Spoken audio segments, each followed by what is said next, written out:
వసుదేవసుతం దేవం కంసచానూరమర్దనం దేవకీ పరమానందం కృష్ణం వందే జగద్గురుం. మనకి 15వ తారీఖు సంక్రాంతి పండుగ. అందరికీ యూట్యూబ్ ప్రజలందరికీ కూడా సంక్రాంతి శుభాకాంక్షలు తెలియజేస్తున్నాను. అందరూ సస్యశ్యామలంగా సకల అష్టైశ్వర్యాలతో వెలగాలని అమ్మవారిని కోరుకుంటూ మీ అందరికీ కూడా శుభాకాంక్షలు తెలియజేస్తున్నాను. గురు బ్రహ్మ, గురు విష్ణు, గురుదేవ మహేశ్వర, గురు సాక్షాత్ పరబ్రహ్మ తస్మై శ్రీ గురువే నమః.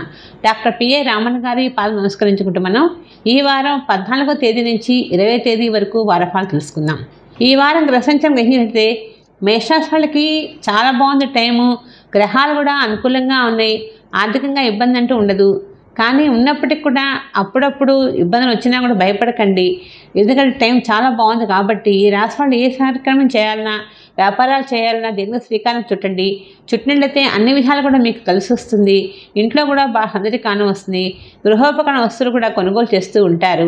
పెద్ద పెద్దవి చేయాలి, రియల్ ఎస్టేట్ చేయాలి, వ్యాపారాలు చేయాలని ఆలోచన ఉన్నప్పటికీ కూడా కొంచెం జాగ్రత్తగా చేసినట్లయితే మేషరాశి వాళ్ళకి చాలా బాగుంది కాబట్టి అనుకున్న పనులన్నీ సక్రమంగా నెరవేరుతాయి. కానీ ప్రతిదీ కూడా లౌకికంగా వ్యవహరించండి. భావన వ్యక్తం చేయకండి. బయట వ్యక్తం చేయకుండా జాగ్రత్తగా ఉన్నట్లయితే మేషరాశి వాళ్ళకి టైం ఫేవర్గా ఉంది కాబట్టి అనుకున్న పనులను కూడా నెరవేరుతాయి. ఈ రాశి వాళ్ళు చక్కగా కనకదుర్గాదేవిని పూజ చేసుకోండి. అమ్మవారి స్తోత్రాన్ని నిత్యము పారాయణ చేయండి. చేసినట్లయితే మీకు అన్ని విషయాలు కలిసి వస్తుంది.